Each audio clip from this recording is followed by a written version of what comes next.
지 사실 오늘은 무조건 나와야 되는 재판이어서. 그러니까 이거 보면 최순실이 왜 공황장애가 있다 그래서 청문회 안 나갔잖아요. 에어포트 관련? 네, 그래서 안 나갔고, 또 특검에서 부르실 때는 뭐 정신적 충격, 정유라가 잡혀가지고 예. 정신적 충격으로 특검에 못 나간다고. 근데 재판에 나왔네. 이거 뭐지? 공황장애하고 정신적 충격이 재판할 땐 다 사라지나? 그냥 앞에 거는 핑계였다. 그렇죠? 그렇죠. 이렇게밖에 볼 수 없는 것이죠. 그리고 카메라에 비춰진 모습도 보면은 그렇게 하기가 막 이걸 못할 정도로 아파 보이거나 진술을 못할 정도로 안 좋아 보이거나 이러지가 않더라고요. 오히려 더 건강해진 것 같은 느낌이 드는 건 왜죠? 모르죠, 뭐. 그리고 오늘 뭐 비슷한 시각인데 헌재에서 2차 변론기일이 열렸습니다. 예. 그래서 사실 1차 변론기일 때는 대통령이 안 나와가지고 9분 만에 끝났죠. 2차 변론기일에는 대통령이 나왔습니까? 역시 안 나왔죠. 안 나왔죠. 근데 뭐 안 나와도 이건 그냥 가는 거니까 2차부터는. 그래서 2차부터는 대통령이 없어도 대통령 측 대리인단하고 그 국회 측 검사단이 이제 맞붙는 거였는데, 여기서 어이없는 일이 벌어졌어요. 대통령 측 변호인, 특히 서석구. 이름부터. 이름부터 뭐 꼰대기질 생각나는데, 하여튼 서석구 변호인이 말도 안 되는 주장을 계속 펼쳐가지고 만만찮은 꼰대 우리 권성동 위원장이 빡이 쳤다는. 얼마나 지랄했으면 권성동이 빡이 쳤을까. 일단은 대통령 측이 특검의 불신, 특검을 믿지 못하겠다 이렇게 얘기했습니다. 그러면서 믿지 못한 이유가 있을 거 아니에요. 이영렬 검사장은 노무현 정권 시절 청와대 사정비서관이었고, 특검수사 팀장 윤석열은 노무현 정권 때 특처로 임명된 사람이다. 그냥 못 믿는다. 이렇게 불신을 표현했는데, 이게 말이 안 되는 이유는 지금 검찰이나 특검에 있는 분들, 그분들 거의 꽤 오래된, 연차가 오래됐죠. 다 10년 이상, 15년 이상 아니야. 그렇죠. 다 김대중 노무현 정권 때 그럼 다 거기 때 들어간 사람이나 그때 한잔한 사람 당연한 거 아니야? 그렇죠. 그러면 대한민국 검찰은 김대중이나 노무현 때 들어간 사람은 다 아웃돼야 돼? 다 안 되는 거야, 그러면? 말도 안 되는 소리를 하고 자빠서. 그리고 대통령이 그 검찰 수사를 거부할 때 뭐라 그랬습니까? 검찰이 중립적이지 않다 그랬지. 그러면서 자기들은 중립적인 특검의 수사를 받겠다고 했어요. 근데 지금 와갖고는 그 특검이 중립적이지 않대. 이 특검 누가 임명했는데? 대통령 지가 임명해놓고는. 그렇죠. 예?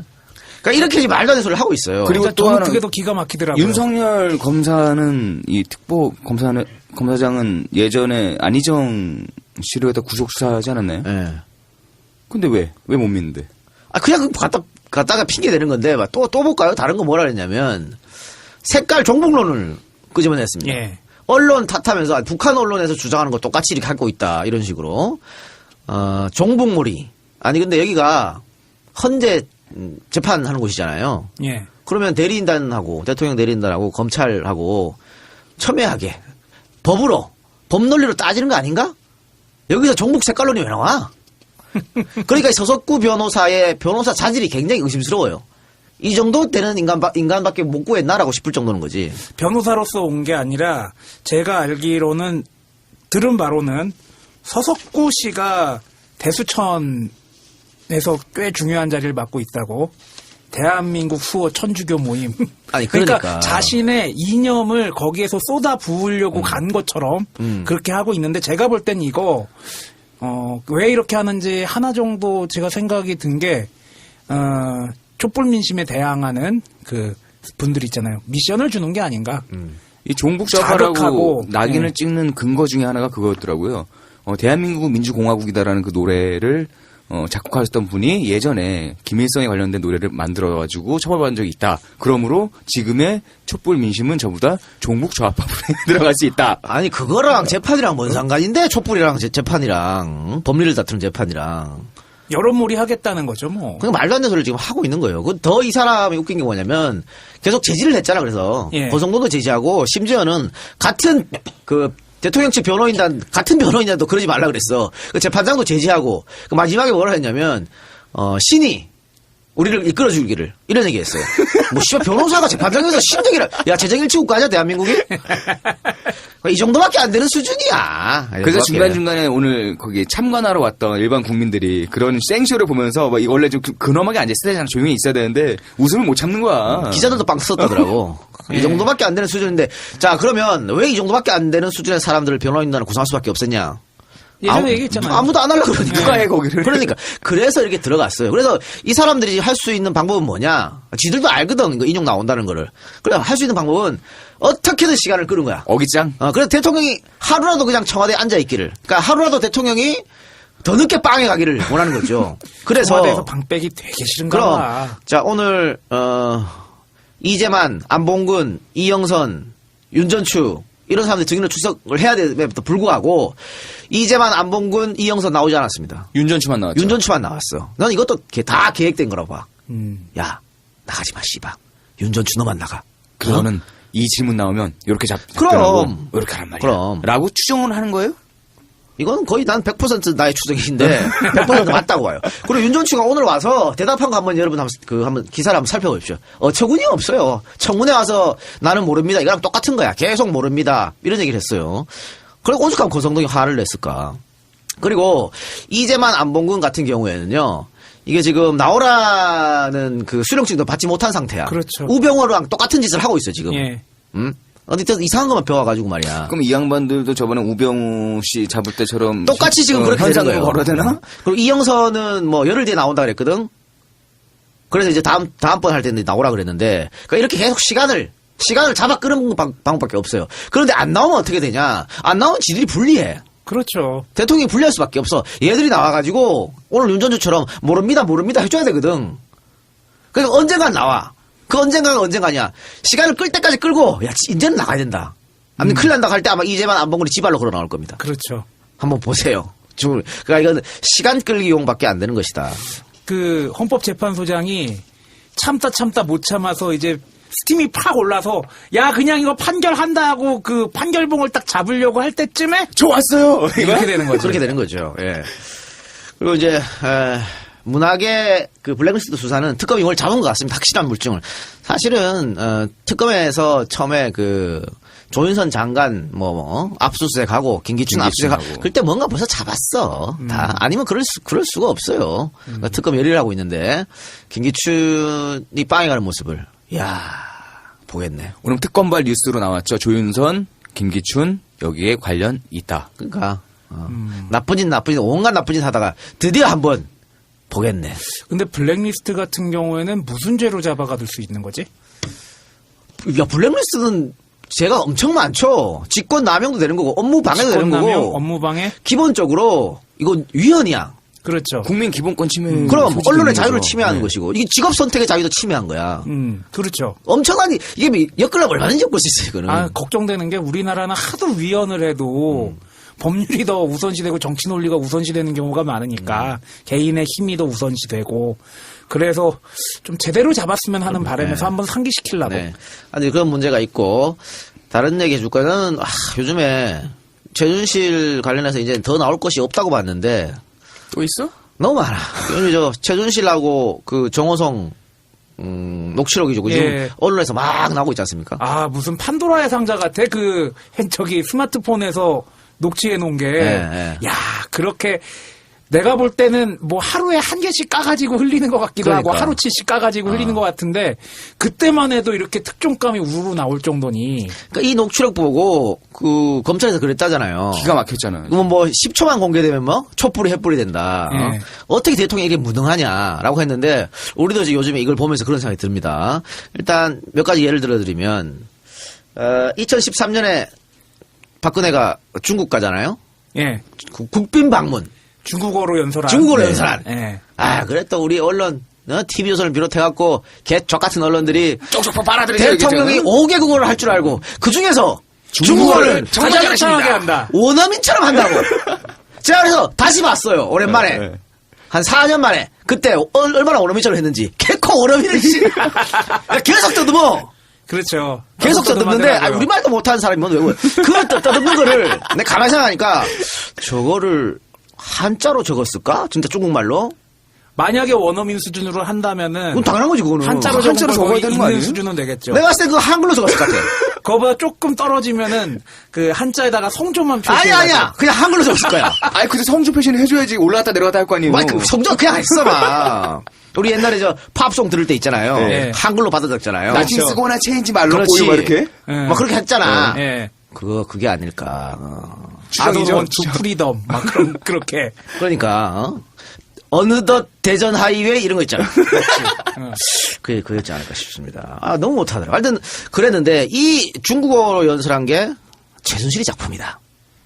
그게 말이 되냐고 사람들이 반문할 거 아니에요. 말이 안 되지. 야, 중국 애들이 들으면 졸라 빡치겠다. 그러니까 말이 안 되는데. 그러니까 빡친다기보단 내가 볼 때는 기분 나쁘지. 용 쓴다, 용 써. 나 그렇게 볼 것 같아. 그 안 되는 중국어 억지로 하려고 이렇게 씩 웃으면서 그래, 니네가 우리한테 잘 보이려고 용 쓴다, 용 써. 그럴 것 같아. 근데 이 자체가 그 대한민국 대통령이 외국을 방문했는데 거기서 연설을 하면서 그 나라 말로 하는 것도 이게 대단히 이례적입니다. 그렇죠. 대한민국 대통령이 한국말로 해야지 왜 중국말하고 자빠졌어? 물론 유엔이나 이런 데 가서 공식적인 뭐 이런 할 수 있어요. 연설? 뭐 DJ도 영어로 했어. 할 수 있어. 할 수 있는데 이거는 그냥 그 다이다로 뜨는 거 아니야. 왜 그거를 가갖고 한국말을. 근데 이거 지적한 언론이 그때 없었어요. 야, 역시 박근혜 뭐 실용인이 지랄하면서 박수 쳤었어.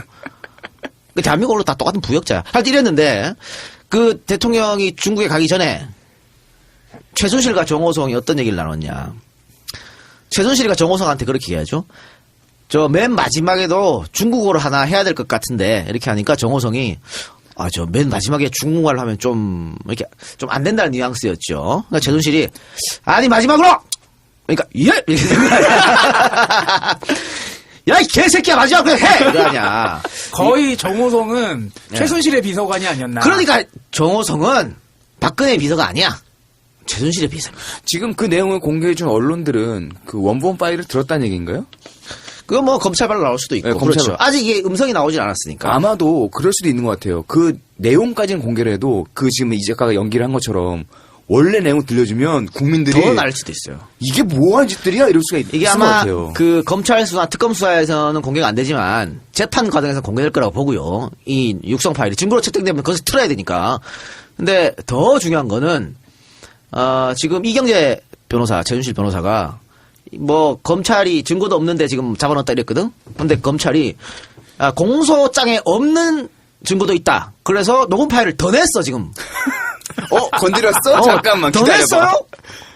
야, 여기에 또 뭐가 들어있을지 굉장히 궁금합니다. 근데 요거 말고, 근데 방금 중국어 말고 또 다른 거 있습니다. 연설 전에 최순실이 정호성에게 중국과 한국의 젊은이들이 문화와 적이 인문교를 통해서 여러분의 미래가 밝아지기를 기원한다. 그리고 감사합니다. 이렇게 얘기하라고.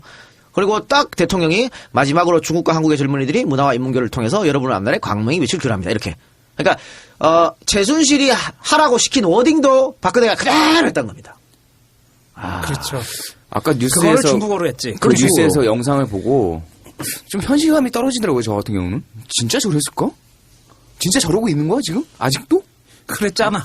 결국에는 뭐 그렇게 얘기할 수도 있겠지. 저와 최순실의 생각이 비슷해가지고 그냥 워딩이 그렇게 나왔을 뿐입니다라고 말도 안 되는 별명을 하겠지. 이것뿐만 아니죠. 2013년 2월 25일 국무회의, 2013년 11월 22일 수석비서관회의, 2013년 10월 31일 수석비서관회의. 요 전에 하루 또는 3일 전에 최순실이 정호성하고 통화를 하면서 내일 국무회의 때 이렇게 말하라고 합니다. 그러면 대통령이 똑같이 다음날 이렇게 말해요. 예. 참나 진짜. 미쳐버리는 거지. 미쳐버리는 거야. 아니 투표에는 분명히 51% 정도 되는 양반들이 박근혜 찍었는데. 예. 나중에 아이고 왜 그 순실이가 이러고 있어. 자, 더 골 때리는 거 볼까요? 2013년 11월 25일 파일입니다. 최순실이가 대수비 때 보고를 안 하고 일방적으로 지시만 한다 그랬대. 여기 대수비는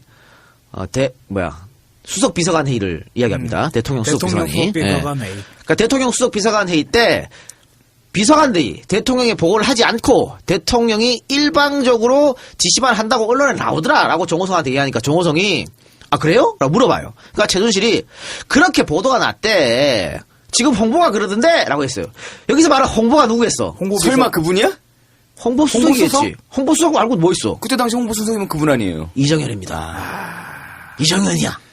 모든 어머. 짐을 떠안고 탈당하신 그분. 그러니까 이정현이가 계속 최순실 모른다 그랬어요. 근데 여기 최순실이가 말하잖아. 지금 홍보가 그러던데? 라고.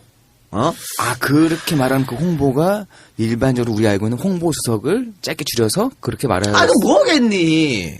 홍보 여기서 말하는 청와대 정보를 홍보수석이지 뭐겠어? 그러니까 이게 거짓말에서 나오는 거죠. 2005년에 박근혜가 그 독일에 가갖고 나 대통령 나가겠다고 선언하잖아요. 예. 그때 이정현이가 따라가잖아. 그렇죠. 근데 그때 또 누가 따라갔습니까? 김기춘이가 따라갔지. 예, 맞아요. 또 누가 따라갔어요? 최순실, 정윤회가 따라가요. 맞아요. 다 있네 거기. 그리고 독일 교민이 다 봤다 그랬어. 어. 그런데 이정현은 나 못 봤는데 걔들, 김기춘은 나 못 봤는데 모릅니다. 걔들 이렇게 됐습니다. 이것도 이제 거짓말이 이제 확실하게 되는 거예요. 원래부터 알았다. 자, 그러면 이렇게 지금 최순실이가 지금 홍보가 그런데라고 홍보수석한테 들었다는 것처럼 말했잖아요. 이 말을 듣고 이정현이가 나는 그런 말을 한 적이 없다라고 오늘 급작스럽게 기자들에게 문자를 뿌렸어요. 아니 늘 그 사람은 그렇게 얘기하잖아. 장지질 때도 장지진다고 얘기한 적 없다 그러고. 그러니까 그런데 웃긴 게 뭔지 아십니까? 자, 2013년 11월 25일 그러니까 최순실이가 홍보가 그러던데? 라고 하는 거 이렇게 말했을 때 딱 그날입니다. 당일날 이정현이 기자회견을 엽니다. 그것도 2번이나 열어. 이례적으로 2번이나 열어서 이정현이가 뭐라고 기자들한테 말하냐면 평상시에 장관들이 보고를 안 한다고 그러는데 장관들의 보고가 수시로 이루어집니다. 대통령이 수석들 보고 잘 봤습니다. 이렇게 2번이나 강조했어요. 같은 날.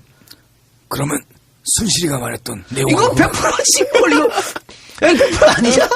아니 최순실이가 그 정호성한테 이게 따지는 거잖아. 왜 이런 게 언론에 나느냐. 그리고 이거 저 홍보수석이 나한테 그런데 언론에 나느냐 따지고 나서 홍보수석이 이거 이렇게 딱 이렇게 말했어. 2번이나 말했어. 저희는 보고를 잘하고 잘 받는다고. 잘 받고 있습니다. 근데 보통은 대통령이 직접 아니 이게 왜 이렇게 나왔습니까? 이렇게 얘기하는데 최순실이 큰일 났네. 막 그러고 있으니. 네. 자, 그러면 이게 뭐냐. 저는 이정현이가 새누리당을 탈당하는 순간 왜? 짜증나게 왜? 아쉬웠지. 엄청 아쉬웠죠. 계속 같이 있어야 되는데. 끝까지 있었어야 되는데. 오늘 근데 이 기사 나오니까 알겠어. 저렇게 해서 탈당했구나. 이런 생각. 지금 위험을 느꼈어. 새누리당 보세요. 친박 핵심 인사들이 안 나가고 뻗팅기고 있죠. 네. 이정현만 지금 나간 상태 아니야. 예. 특히 서청원은 죽어도 못 나간다. 그러고 있고. 그렇죠. 오히려 임명진 보고 네가 나가라. 이렇게 얘기하고 있잖아요. 그렇죠. 참고로 서청원 의원 목사는 성직자가 아니에요. 그냥 목회자지. 성직자의 분류에 들어가지 않으니까 계속 성직자라는 딱지를 목사한테 붙이지 마세요. 그 양반이 그거 알고 얘기하겠냐? 최경환은 새누리당 당원 한 명이 남았을 때까지 남겠다고. 진정한 의미의 순장조야? 그렇게 지금 얘기하고 있잖아요. 난 내가 볼 때는 순장조 A급 순장, 그러니까 ABC로 나눴대잖아. 네. 서청원 의원 주장이 A급 순장조가 이정현이고 네. 진짜 같이 불섭에 뛰어들 사람이고 그 다음 순장조들이 지금 새누리당을 지키는 사람들이 하니까 그런 예상이 들어요. 근데 이 사람들이 왜 안 나가냐. 이 사람들이 말이죠. 당을 나가잖아. 정치 인생 끝입니다. 그렇죠. 이제 3년 6개월 남은 거야. 다음 국회선거는 없어요. 이 사람 나가면. 그렇지. 그래서 안 나가고 뻗팅길라 그러는데 임명진이 와가지고 생각지도 못하게 다들 나가라고 지금 쌩 난리를 피니까. 그러니까 비대위원장으로 좀 잘 부탁한다고 모셔왔더니 갑자기 나가 이 새끼들아 그렇지. 이거 하니까 아니 우리한테 이러면 어떡해요? 근데 문제는 임명진이 힘이 없어요. 그래. 그- 내가 볼 때는 임명진이 못 이겨. 같은 비대위원장이라도요. 김종인 비대위원장하고 임명진 비대위원장 하늘과 땅 차이예요. 왜냐? 공천권 때문에. 그럼 공천권을 쥐고 있고 여기는 공천권이 어딨어. 그러니까 목줄을 쥐고 흔들 만한 게 없지. 임명진한테 지금. 그러니까 나가라고 해도 안 나가는 거고 오히려 역공 펼치는 거예요. 이렇게 되니까 스스로 나갈 수밖에 없는데 스스로 안 나간다 그러니까. 그러니까 자기들은 나가면 끝이기 때문에 안 나가고 버티는 거거든. 창피를 모르잖아요, 그 사람들은. 그렇죠. 다시 이정현 얘기를 생각해 보시면은 왜 이정현이 나갔는지 아실 수가 있을 겁니다. 요 얘기들 정리해서. 그러니까 그래서 난 나갔을 것이다. 갑자기 생각이 확 들더라고. 그리고 최순실이 개입한 게 이것뿐만이 아니야. 청와대 진돗개 이름도 최순실이 줬다고. 네. 진돗개.hw. 야, 이건 귀엽다. 차라리 다른 거에서 이건 귀엽다. 참나 기가 막히네. 차라리 이럴 거면은 공채해가지고 최순실을 비서실장으로 임명을 하지 차라리. 근데 그렇게 되면 뭐다? 오늘 방송 내용에 나올 돈을 못 챙길 수도 있다. 그렇죠. 공직자에 올라가면 월급 받고 땡이지만. 비선으로 빠지면 그렇지. 따끈따끈한 걸 많이 맞을 수 있죠. 저는 그 대통령 친구가 개 이름 지을 수 있다고 봐. 줄 수 있잖아. 지을 수 있지. 야, 내가 만약 대통령 됐어. 야, 이 박사. 이거 청와대에서 개 두 발 줬는데, 너 이름 혹시 좋은 거 없냐? 할 수 있잖아! 아니, 심지어는 친구 사이면은, 야, 이 박사, 너 한자 좀 아냐? 좀 알지? 야, 내 애 이름은 이렇게 줬는데, 한자 뭐 쓰는 게 좋겠냐? 그래, 물어볼 수 있잖아. 그래. 아주 친하면. 물어볼 수 있잖아. 근데 문제는 뭐냐면요. 최순실은 이렇게, 정말, 아주 지엽적인 것부터 시작해가지고, 개 이름 짓는 것부터 시작해갖고, 외국에 나가서 연설까지 모든 걸 다 컨트롤했다는 게 문제 아니야. 머리부터 발끝까지 다 그냥. 야, 최순실이가 존나 일을 잘하는 거야, 그러면? 야, 일을 잘했으면 이게 이렇게 나왔겠니? 아니, 여기저기, 야, 존나 바쁘다. 그러니까 지금 안 나왔지만요. 이렇게 정말 최순실이가 A부터 Z까지 모든 걸 다 했으면 혹시 국방은 건들지 않았을까?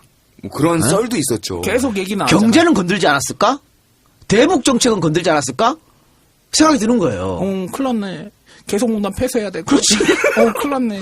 사드. 아유, 그리고 F-20 넣어야지. 큰일 났네. 계속 그렇지. 이렇게 아니, 해경 해체. 아무도 몰랐대잖아, 씨발, 해경 해체! 대통령이 오늘부로 해경 해체 선언합니다. 아무도 몰랐대잖아. 그럼 그거 누구한테 들었겠어? 박근혜가 지 대가리 속에 안 나오는 거 아니야? 오늘따라 집에 광고를 하고 지랄이야. 순실아, 어떻게 했으면 좋겠니? 큰일 났네. 해경 아웃. 왜 이런 것들, 네? 이게 대한민국이야, 진짜. 씨. 미쳐버리겠네. 근데 어떻게 보면요, 최순실이 존나 대단한 겁니다. 그리고 대단한 거네. 자, 아니, 봐요. 난 이해가 되는 네. 게, 자기가 국정 때문에 머리가 아파 죽겠다고 그랬잖아. 수차례. 그런 얘기가 머리가 죽겠다 나잖아요. 그랬다. 예. 근데, 뭐라고? 얘가, 지금 제가 말씀 다 2013년이에요. 대통령 취임하자마자잖아. 예. 얘가 이런 짓을, 대통령 취임하자마자, 야, 이제 박근혜가 대통령이 됐으니까 내가 한번 해봐야지라고 했겠어? 아니겠지. 몇십 년 동안 박근혜를 계속 이런 식으로 갖고 놀았다는 거 아니야? 그렇지. 그러면 98년에 박근혜가 보궐로 들어와서 국회의원 됩니다. 그렇죠? 네. 그럼 국회의원 때도 얘가 다 이런 식으로 했을 거야. 뭐 그 전에 언니 영남대 그냥 그만둬. 막 이런 그러니까, 식으로. 그리고 한나라당 대표 시절에도 여러분 기억하십니까? 노무현 정권의 4대 개혁입법에서 예. 박근혜가 그 추운 겨울날 박차고 나갔잖아. 촛불 시위를 하죠. 촛불 시위 하죠. 그것도 한 달 넘어가지고 계속 나갑니다. 보이콧하고. 네. 근데 그때 야 박근혜 강단 있네. 싸울 때는 저 정도로 싸워야지라고 했어. 내가 볼 때는. 뒤에서. 그럼 박근혜가 추웠을 거야. 안 하고 싶은데. 안 하고 싶었을 거야. 근데 최순실이 순실아, 나 언제까지 떨어야 돼? 언니 그냥 버텨. 동태가 될 때까지 버텨.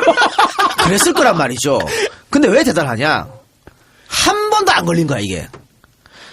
40년 동안 박근혜를 조종했는데, 한 번도 안 걸렸어요. 그렇죠. 이번에 걸린 거야. 이번에. 그것도 고영태 이런 애들이 TV조선 갖고 나불나불거린 말에 걸린 거야. 안 그래요, 씨, 걸려, 이게? 그런 거 보면, 기가 막히게 그동안 숨어서 잘 지냈다. 네. 뭐 대포폰 8대씩 사용하고, 현금만 쓰고, 그리고 보통, 이렇게 자기가 권력을 쥐고 농단하잖아요? 그럼 또 뻐기고 싶거든.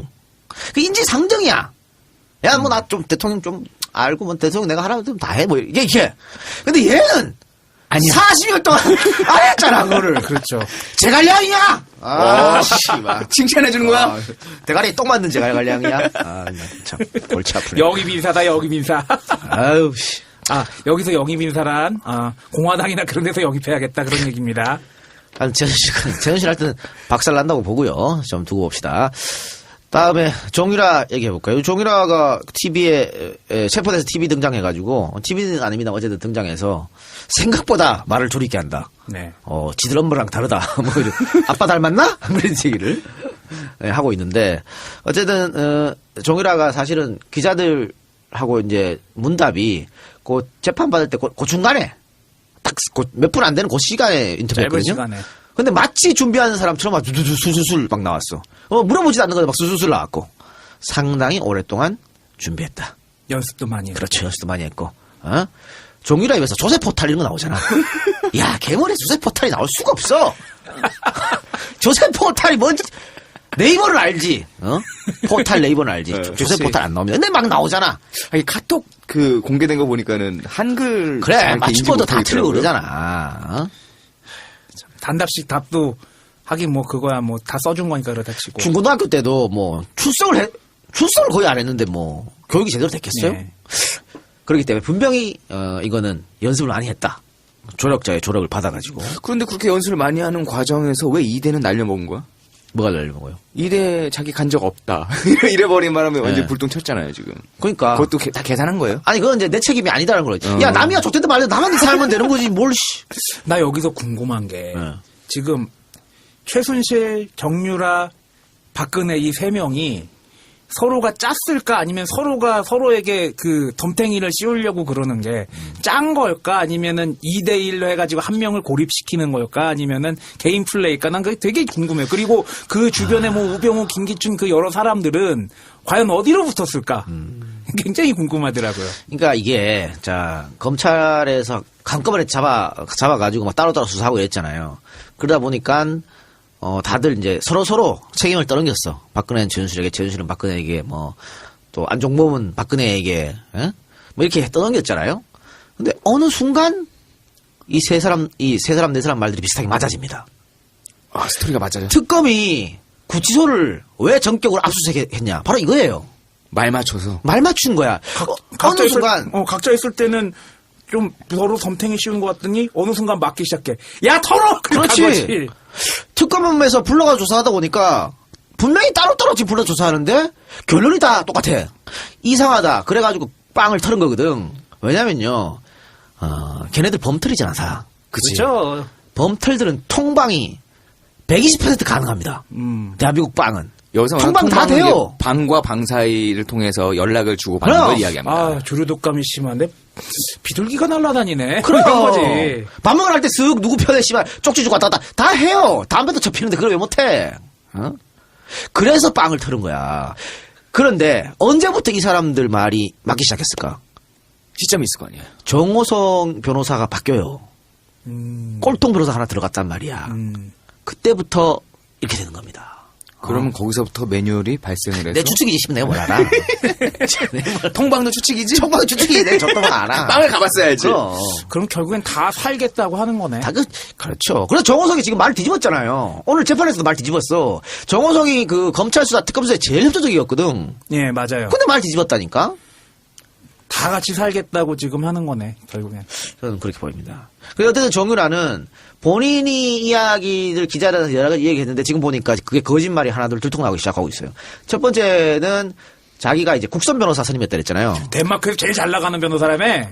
그 구라가 들통난 거지. 네, 그러니까 국선이 아니랍니다. 본인이 국선이라고 말한 거는 기자들한테 나 돈도 없고 동정심 뭐 유발 그걸 같은 하고 거겠죠. 했던 것 같아요. 근데 슈나이더, 이안 슈나이더, 축구 선수 이름 같은데, 이안 슈나이더가 덴마크 최대 로펌의 그것도 에이스랍니다. 그러면 한국으로 따지면 김앤장의 에이스로 보면 되나요? 그렇죠. 그렇게 봐야 되죠. 돈도 엄청나게 들어갈 거예요. 그러니까 이렇게 맡아고 이게 이제 첫 번째 거짓말이라고 보여주고요. 또 거짓말은 본인 정유라가 기자가 묻잖아요. 세월호 때 엄마랑 이 얘기했냐, 뭐 세월호 때 엄마가 뭐라 그랬냐 했을 때 정유라가 세월호 때 나는 그때 임신해가지고 예, 맞아요. 엄마랑 사이가 되게 안 좋았다. 저는 뭐 신림동 살고, 예. 너무 안 좋았을 때 그런 얘기 한 적이 없다 그랬습니다. 자, 볼까요, 그러면? 세월호 참사가 언제 났죠? 2014년 4월 16일. 4월에 났죠? 예. 자, 아시안게임이 언제 있었습니까? 2014년 9월에 있었죠. 네. 정유라가 애를 언제 낳냐면 2015년 5월에 애를 낳았어요. 그럼 그 전에 애가 있었던 거야? 아니, 그럼 얘는 뱃속에 13개월 동안 애를 넣어놨어? 아니, 13개월 정도가 아니지. 2015년에 애를 낳았으면. 아니, 그러니까. 뭐가 또 말이 안 맞아? 그러니까 세월호 참사 때 임신 1개월이라고 치고 13개월이야. 근데 임신 1개월이 모르잖아, 사람들이. 그렇지. 한 3개월쯤 돼야 알아요. 왜냐면 정유라가 2014년 9월에 금메달 딸 때 임신 중이었거든요. 근데 걔는 몰랐어. 임신 중인 거를. 그거를 그때 보니까는 다른 언론에서는 한 5개월 정도 됐다라고 얘기하더라고요. 5개월은 아니고요. 4-5개월 됐다고 했어요. 5개월 말 타면 안 돼요. 그러니까 안 되는데 모르고 탔대잖아. 5개월이 아니. 그때씩 5개월이었으면 출전 자체가 가능할지 모르겠네. 출전이 안 돼. 그러면 3월에 나와야지 얘를. 5개월은 아니고 한 3개월쯤 됐을 거야. 3개월?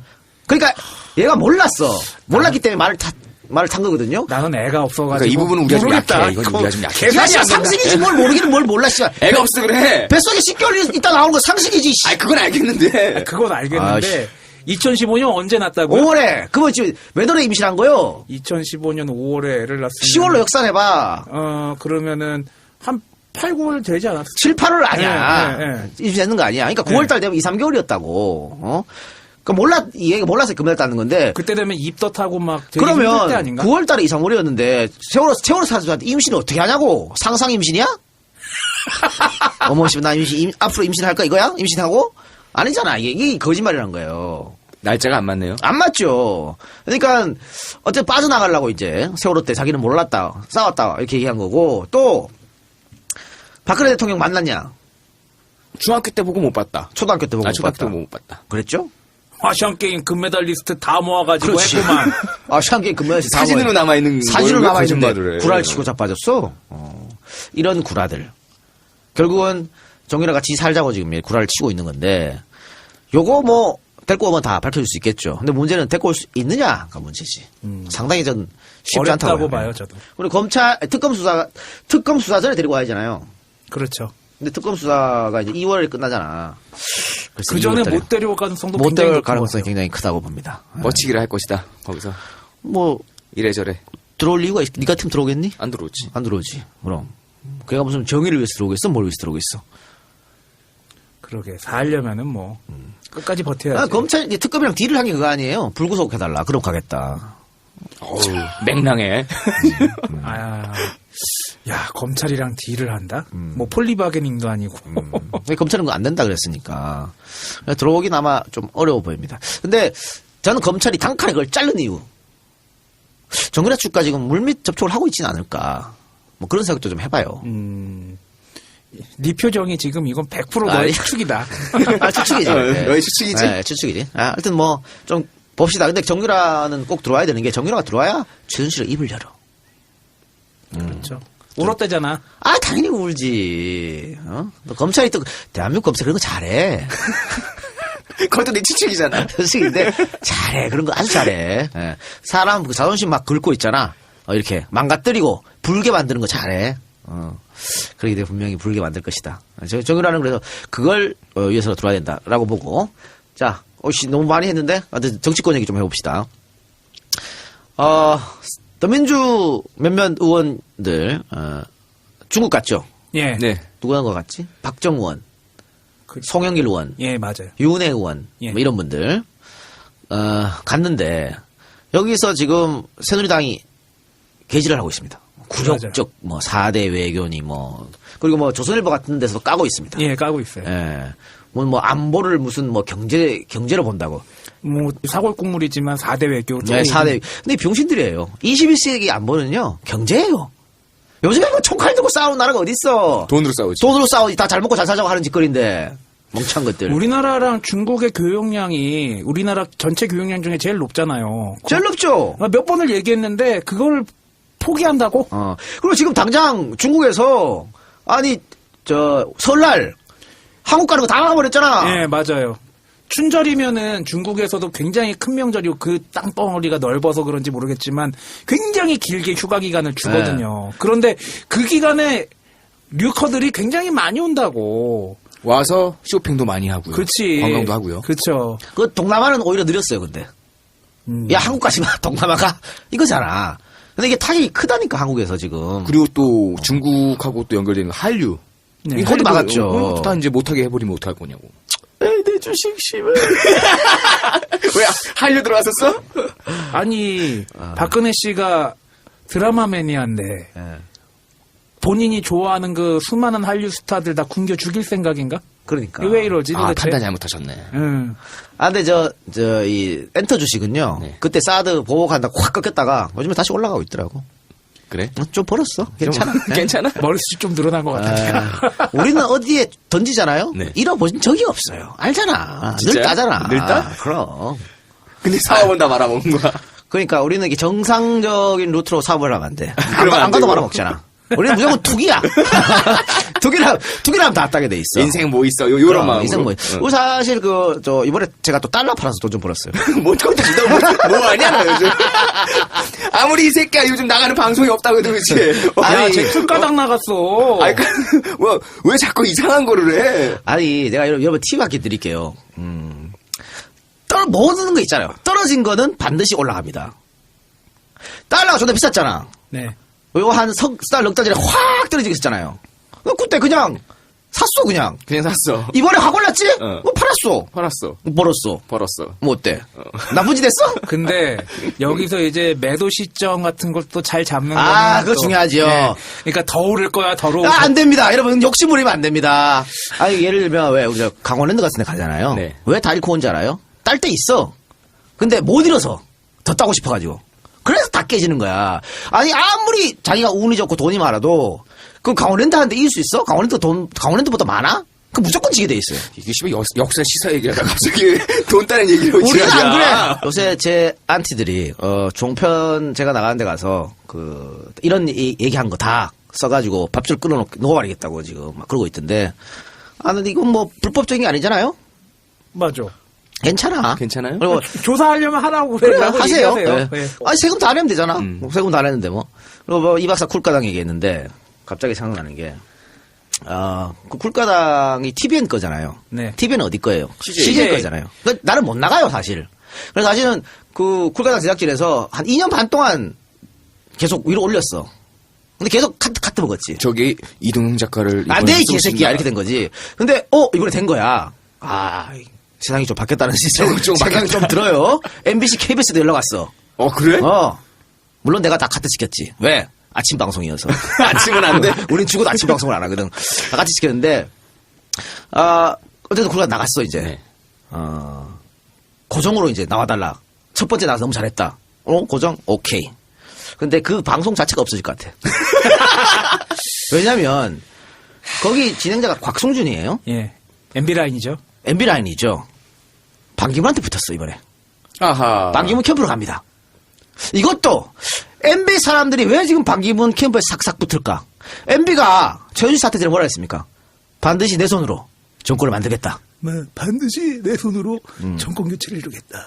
그게 인터넷에서는 뭐 안철수를 도와가지고 이렇게 했잖아요. 아니었어. 반기문이었어. 속속 합류하고 있으면 이 똥간이 붙었다는 얘기도 지금. 예, 그런 소문이 있어요. 있어요. 근데 이렇게 캠프로 가면은 뭐 쿨가당 없어지는 거지 뭐. 왜 진행자만 바꾸면 되지. 아니, 기껏 2년만 더 기다가 나갔는데. 뭔지 알겠다. 예, 뭔지 알죠. 알겠다. 예, 그 프로는요. 예, 그 프로가 여태까지 시청률과 뭐 거기까지 하면은 거기까지. 예. 그렇기 때문에 앞으로는 없어지겠다 생각됩니다. 하여튼 그럼 반기문은 사실은 저는 아직까지 나의 희망이지만 그만뒀으면 좋겠거든. 여기서 이쯤에서 그만하고. 그리고 반기문 본인이 나 대권 도전을 한다고 말한 적이 없어요. 예. 그냥 불사르겠다 그랬지. 예. 없잖아 아직도. 그게 뭐 생가를 방어하는 건지 뭔지는 우리 아무도 그러니까. 몰라. 근데 저렇게 자꾸 사람을 모으는 거 보니까 이게 진짜 한번 나올 생각이 있는 것 같은데.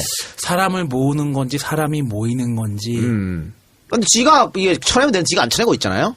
그래서 조금 더 큰 게 좀 터졌으면 좋겠다. 일단 뭐 23만 달러 이 문제하고 신천지 문제 이게 제일 크잖아요. 네. 컸는데 나는 이 성완종 게 좀 터질 거라고 봐.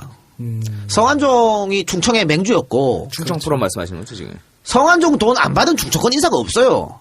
그러니까 반기문이 만약에 박연차 돈을 받았으면 성완종 돈 당연히 받았지. 그리고 반기문 동생이 성완종 회사에서 일했잖아. 예. 그리고 반기문 조카가요 성완종을 사기쳐 먹었어. 야. 야! 베트남에서? 그래 사기쳐 먹었어. 반기문 조카가 성완종을 사기쳤어. 사기를 당한 걸까? 아니면 드린 건가? 깎아, 씨발. 모르겠다. 나는 모르지. 그런단 말이야. 요런 게 또 하나 터질 거고요. 그러면 반기문은 자기가 지금껏 평생을 한 4, 50년간 외교관으로 쌓아온 명예를 다 잃을 수 있어요. 그렇죠. 그리고 이 공무원은 특히 외교관은요. 몸속 뿌리 깊은 DNA가 있어. 보신이지 그럼. 응? 돌다리도 두들겨보고 걷는다. 안전제일. 가끔 튀는 사람이 칠레에서 성추행하고 그러는 거지. 그럼. 그렇기 때문에 반기문이 확실히 내 편에 대줄 사람이 많고 또 제3지대든 뭐 비박 신당이든 또 국민의당이든 날 추대 안 해주면 그렇게까지 무리해서 들어올 것 같지는 않다. 나 반기문이야! 그렇지. 이걸로 가는 거지. 저기 경선이하고 경선. 뭔 경선이야! 이렇게 나오는. 저기 앉혔어. 예, 계속 그런 거지. 야, 내가 경선에서 져봐. 내가 유엔 사무총장 출신인데 이걸로. 개망신 나오고 말이야. 개망신이지. 경선에서 지면 이런 망신은 개망신도 없어요. 한국에서 못 살아 걔는. 그럼 이제 고향 가면 고향에 있는 뭐 이것도 그 뭐라고 돼? 동상? 동상 이런 거 어떻게 하냐? 동상 잡고 뭐 꿇어야지. 노래나 틀어놓고 이제 있는 거지. 그러니까. 뭐 무슨 거목? 그래서 그 쿨가당에서 황영철을 이제 불러가지고 뭐 이야기했는 게 예, 있었는데. 저도 구면인문이죠. 내가 물어봤어. 그래서 만약에 이거 반기문이 비박신당에 들어가서 추대해달라 그러면 어떻게 할 거냐? 반기문이 그럴 사람이 아니라고. 유승민하고 이렇게 할 거라고. 경선할 거라고. 나는 그럴 사람이라고 본다. 누구 말이 맞는지 그때 가서 보자. 반기문은 절대 경선 안 합니다. 그런 모험을 할 사람이 아니에요. 그리고 경선을 한다는 건 어쨌든 자기도 당내에 일정 부분 조직도 있어야 되고 활동에 대한 뭐 연습이 돼야 되잖아. 근데 반기문은 그게 없잖아요, 아예. 그러니까. 그리고 기본 조직도 없는데. 여러분 보십시오. 여러분 역사를 한번 살펴보세요. 정권 직전에 당을 만들어가지고. 군소 정당이 막 모였어. 이긴 거 봤어요? 혹은 정권 직전에 한 사람 뛰어난 인물이 있어가지고 지지율 높은 사람이 있어가지고 당을 급조했어. 이긴 적 봤어요? 한 번도 없습니다. 정주영이가 그래서 아웃된 거예요. 이인재가 아웃된 거야. 무국현이 아웃됐어. 또 누가 있어? 정몽준은 어떻게 봐야 되나? 정몽준도 아웃됐지 그래. 한 번도 없어. 송환 얘가 없어. 안철수도 아웃됐잖아. 다 이런 식입니다. 절대 이길 수가 없기 때문에 걱정을 안 하는 게 좋겠지만 걱정이 되긴 되네요. 아이씨. 그래도 걱정은 돼. 왜냐면 지금 그 PK는 또 모르겠지만 TK는 박근혜를 욕하면서도 문재인을 안 찍어준다는 사람 많아. 이 사람들이 가만히 있어. 움직이지 않고. 네. 반기문 오면 주려고. 또 충청권은 당연히 반기문한테 가지 않을까요? 나오면. 높죠. 또 강원도는 말도 꺼낼 필요 없이 반기문 아니야? 그러니까 반기문은 웃긴 게 어디다 갖다 놓으면 뭐 충청 강원 여기다 놓으면 뭐 경기 충청 여기다 놓으면 전라 충청 네. 뭐 이상해 용도가. 그러니까 지역 정치밖에 못하잖아요. 지금 박지원하고 계속 얘기하는 게 반기문 이게 묶어가지고 충청, TK, 호남 이렇게 묶자는 얘기잖아. 근데 우리가 그 2022년 대통령 선거 끝나고 대선 특집 2에서 말했습니다. 역대 선거는 인천, 강원, 충청, 영남, 제주 이긴 사람이 다 이겼다고. 그리고 다 요렇게 이겼어. 보수가 이길 때는 요렇게 이번에도 그럴 확률이 꽤 높겠죠? 인천 어떨 것 같아? 문재인 이길 것 같아? 글쎄, 깝깝한데. 깝깝하잖아. 네. 깝깝하잖아. 네. 왜 타이밍 늦게 대답해? 아니, 왜냐하면은 인천이라는 도시의 특수성이 있기 때문에. 그러니까 자 물론 이제는 지역적으로 투표하는 게 많이 줄었다고 해요. 그래서 이제 세대별로 이제 투표한다고 많이 하잖아요. 근데 세대별로 투표해도 노령층 인구가 젊은 층보다 많아요. 더 문제는 뭐냐? 노령층 인구는 압도적으로 투표를 하잖아. 열심히 투표하지. 2040은 안 하잖아. 그게 문제예요.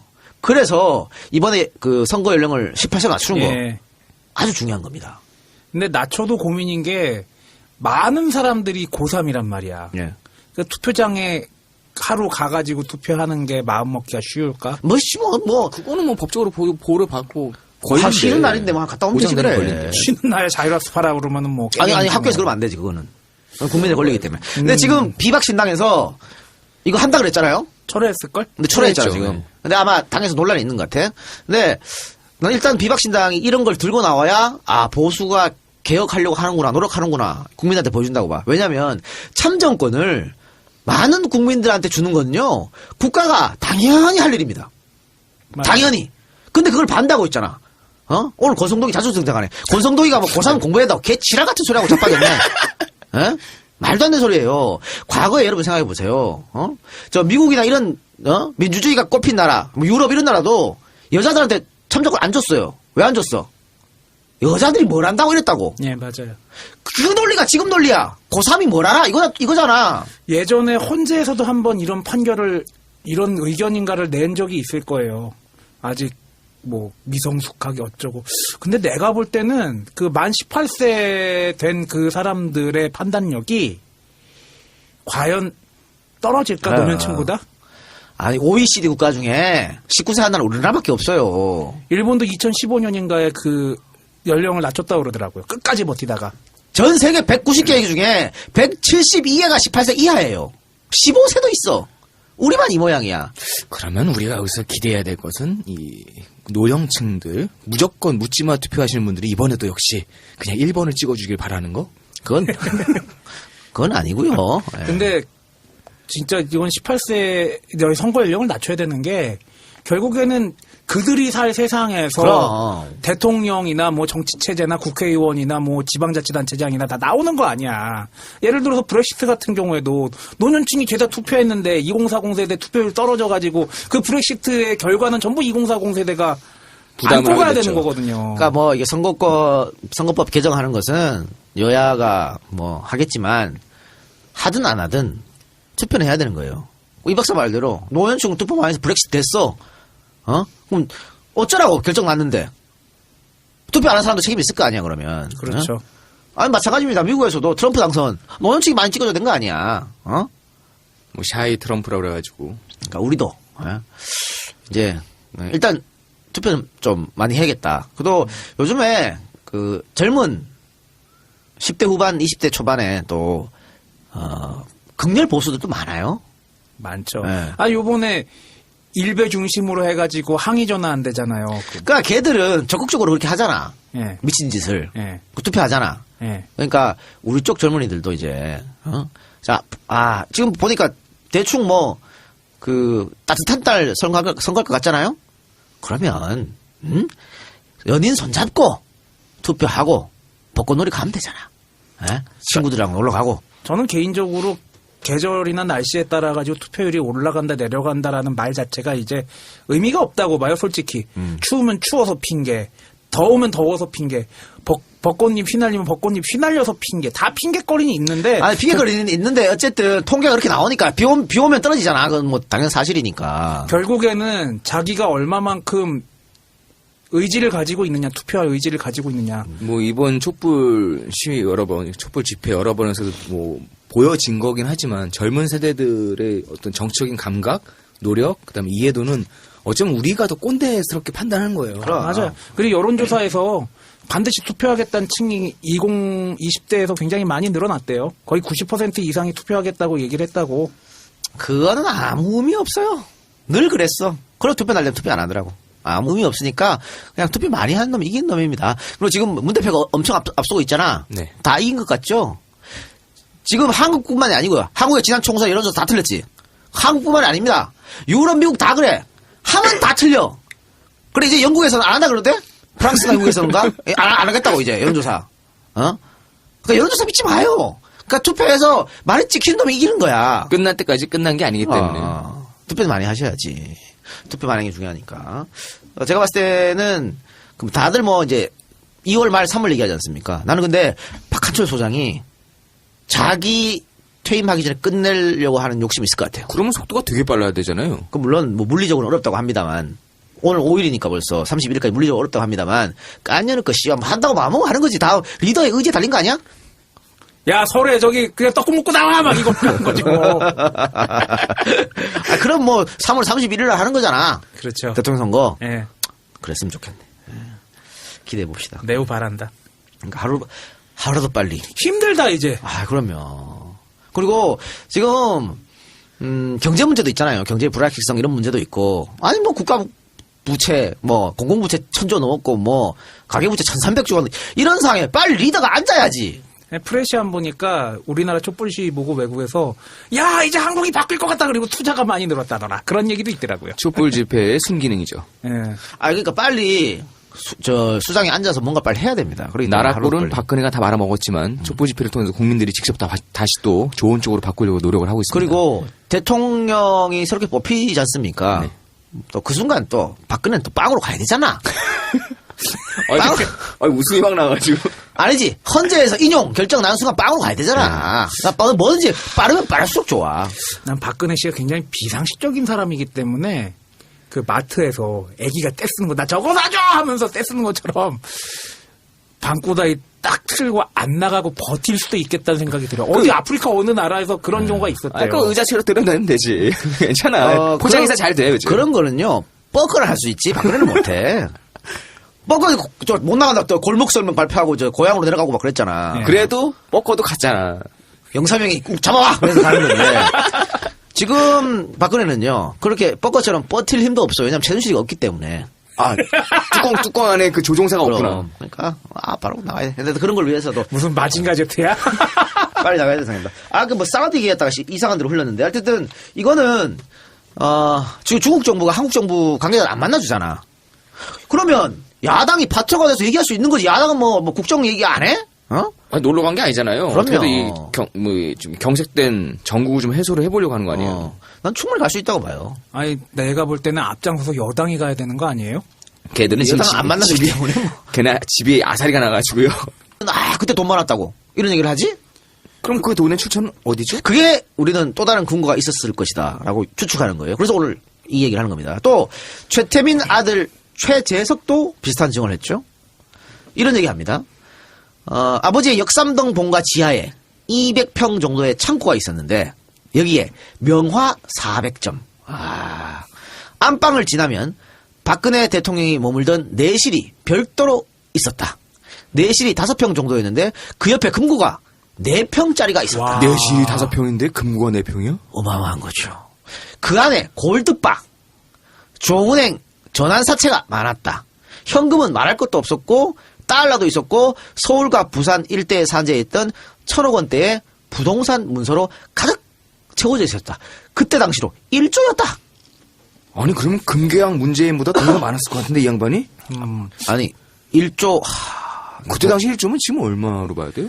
보통 국가 최고 권력자가 쓰러지게 되면은 거기에 부역했던 더구나 여론이 안 좋은 거기에 부역했던 사람들은 돈 한 푼 못 챙기고 가는 게 보통이잖아요. 근데 최태민은 챙겼단 말이에요. 이 돈이 그럼 어디서 났을까 하는 거죠. 이 돈이 이 1조나 되는 돈이. 그러면서 그 최태민이 자기 아들한테 그랬다는 거 아니야. 야, 이 돈 네 돈 아니다 그랬다는 거 아니야. 우리 돈 아니다.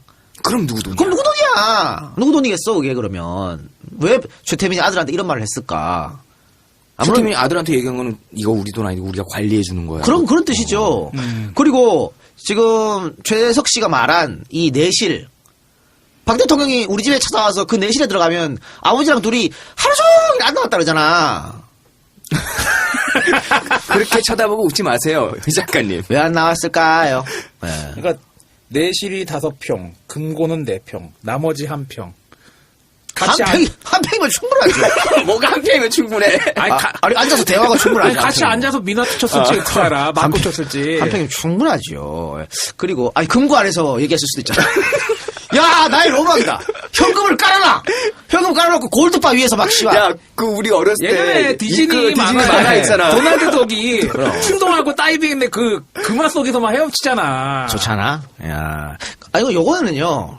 정두원 의원도 증언한 게 있어요. 정두원이 왜 저 최태민 의우다들 조순재 씨가 왜 비망록을 만들었잖아. 네. 그때 이제 이명박 캠프하고 대화하면서 2007년도 당시에 네, 그거를 왜 JTBC가 이번에 깠잖아요, 녹취록이라고. 네, 맞아요. 그래서 뭐라 했냐면 사생활에 갖게 된 건 우리가 안 깝이다라고 했어.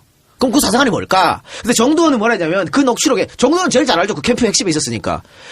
거의가 19금이라고 그랬어.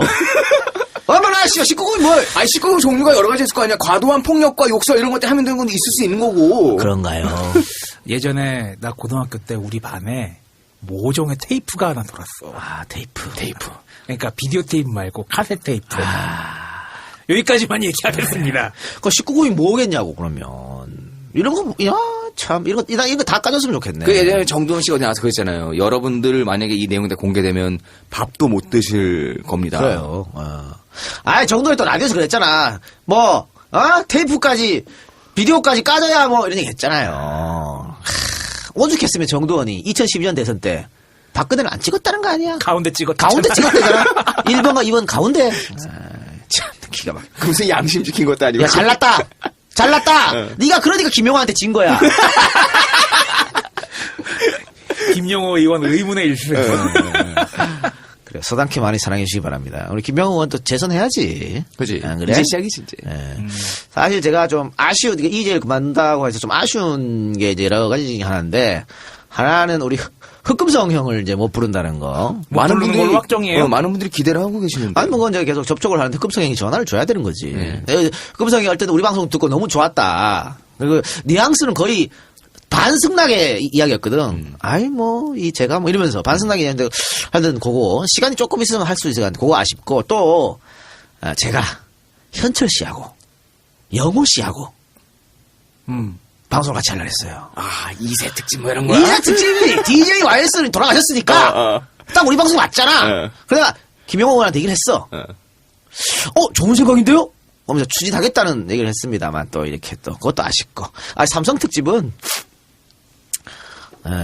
빨리 죽어라 하게. 근데 누구한테 빨리 얘기하는 죽어라 거야? 하게. 누구한테 얘기하는 거야? 내가 볼 때는 구속이 더 빠를 수도 있겠는데? 이재용? 네. 이재용 구속 특집으로 삼성을 해?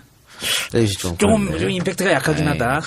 그래, 그것도 원하잖아요, 사람들이. 반민특위도 우리가 정식으로 다루지 않았기 때문에. 네, 반민특위? 근데, 제가 우리 방송하면서 농담으로 얘기했잖아요. SK 사람들, 뭐, 하나 사람들, 롯데 사람들, 다 우리 방송 들었다고. 진짜 싹 들었더만. 농담이 아니야? 간부들까지 싹 들었더만. 야, 엘모 기업 말고 더 들었대? 다 들었더만. 그래서 이동형 씨를 아주 싫어한대. 아이씨. 나는 MB나 박근혜가 블랙리스트를 안 만들어도 자동으로 블랙리스트예요. 뭐 그런 게 있어. 이제 삼성까지 건드리면 박살나 팟캐스트를 하고 먹고 사야겠어. 자, 다시 우리 방송으로 들어가서. 그래서 금고가 이제 중요한 겁니다. 금고. 근데 사실 이거는 이 금고는 결국은 정경유착입니다.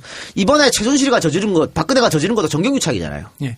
권력을 가지고 재벌들한테 내놔라고 한 거. 근데 이거는 그 전에 전두환 정권도 있었고 노태우 정권도 있었고 그리고 이승만 정권에도 당연히 있었던 거였습니다. 그리고 그렇죠. 박정희가 이거 잘하지 않나? 그러니까 우리 EJ 방송을 들으신 분들이라면 적산, 불하, 뭐 이런 얘기들이야 이제 익숙하실 거라고 생각이 들어요. 그러니까 태창그룹이나 삼성그룹이나 럭키, 두산 뭐 다 똑같습니다. 다 이승만한테 엄청나게 많은 정치자금을 제공하고 그에 따른 대가를 받죠.